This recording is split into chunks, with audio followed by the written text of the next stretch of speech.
Assalamualaikum warahmatullahi wabarakatuh. Salam sejahtera, salam memartabatkan budaya membaca. Mekar angsana pandang tak jemu, bunganya luruh ke dalam raga. Buku laksana lautan ilmu, dasarnya penuh mutiara berharga. Nama diberi Emi Zahra binti Abdul Latif. Kini berada di tahun 6 UKM, Sekolah Kebangsaan Kolombong, Kota Kinabalu. Kata Abu Yahamka, membaca buku bererti memberi makanan kepada rohani.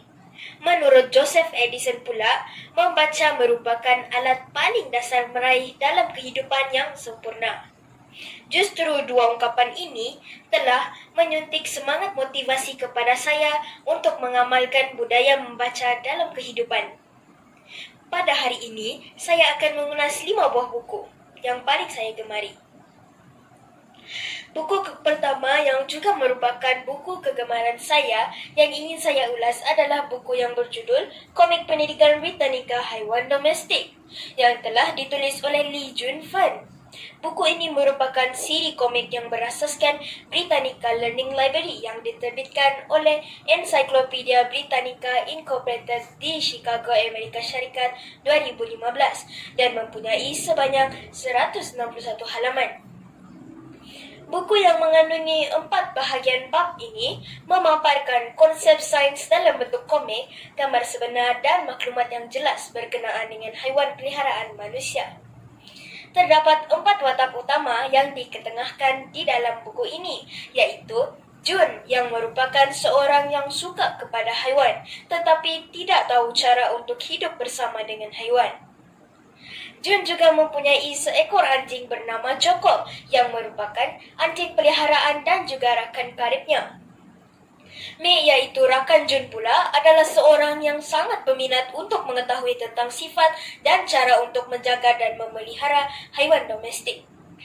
Untuk mengetahui dengan lebih mendalam tentang dunia haiwan domestik, Profesor Yu akan membantu untuk menerangkan dengan lebih lanjut dan terperinci secara saintifik tentang sifat dan tabiat haiwan domestik.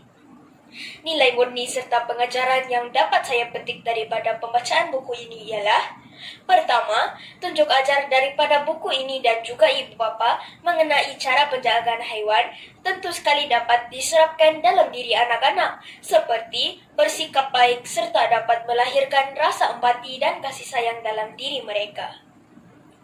Kedua, sifat penyayang adalah antara ciri peribadi Muslim sejati.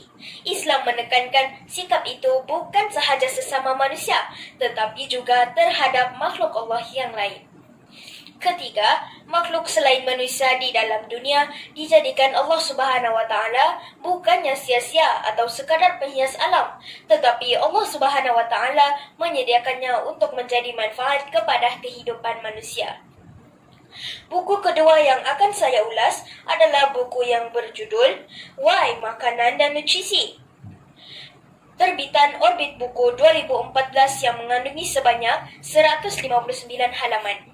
Buku ini mengandungi maklumat lengkap tentang berbagai jenis makanan dan nutrien yang terdapat di dalam makanan. Pengajaran yang saya dapat setelah membaca buku ini ialah sistem badan kita memerlukan nutrien yang berbagai. Namun begitu, kita haruslah makan berbagai jenis makanan yang berkhasiat dan seimbang agar memperolehi berat badan yang ideal dan terhindar daripada berbagai penyakit. Buku ketiga yang akan saya ulas adalah buku yang berjudul Petikan Kisah-Kisah Masyhur Kalamullah Al-Quran Karim, tulisan Sarya Snainhan, terbitan Darul Munggi Trading 2018 dan mempunyai 200 halaman. Buku ini menceritakan tentang 12 kisah besar yang diangkat daripada kitabullah yang akhir, yang mana dapat memberikan kata-kata peringatan tentang janji-janji Allah Subhanahu wa Ta'ala atas segala amal perbuatan setiap hambanya. Pengajaran yang telah saya dapat setelah membaca buku ini ialah setiap amalan kita di dunia, dari sebesar-besar hingga sekecil-kecil pahala dan dosa yang dilakukan, pasti akan dinilai oleh Allah Subhanahu wa Ta'ala. Buku keempat yang menjadi pilihan untuk dibaca dan diulas adalah buku yang berjudul Al-Quran Pertamaku Juzuk Amma, Ajarkan Buah Hati Memahami Al-Quran edisi kedua, yang ditulis oleh Arsil Ibrahim dan telah diterbitkan oleh Blue Tea Publication Sendirian Berhad tahun 2011, yang mengandungi 273 halaman. Buku ini khasnya mengupas ayat Al-Quran juzuk ke-30 yang dikenali sebagai Juzuk Amma, yang memuatkan peristiwa-peristiwa penting serta hikmah turunnya tiap surah tersebut. Daripada hasil pembacaan saya terhadap buku ini, saya telah mendapat pengajaran bahawa kita haruslah menjadikan Al-Quran sebagai panduan dalam hidup selain daripada memahami, menghayati dan menghafaz Al-Quran. Pencemaran alam sekitar amat diperkatakan oleh masyarakat kita pada hari ini. Pencemaran alam sekitar karangan Nora Samad telah diterbitkan oleh Mega Setia Emas Sendirian Berhad yang memuatkan sebanyak 54 halaman.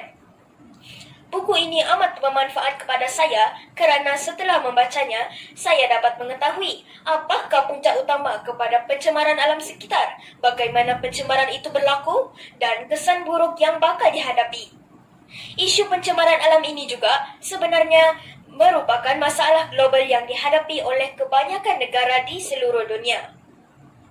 Antara pengajaran yang telah saya peroleh selepas membaca buku ini ialah sikap rakus untuk mengaut keuntungan telah menjadikan manusia lupa tentang tanggungjawab terhadap alam sekitar.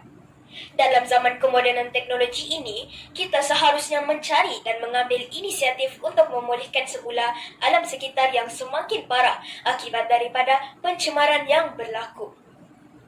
Demikianlah ulasan saya buat pendengar semua. Harum sungguh bunga kemboja, bunga kenanga cantik tersemat. Janganlah membaca kulit sahaja, telitilah kandungan sehingga tamat. Sekian, wassalamualaikum warahmatullahi wabarakatuh.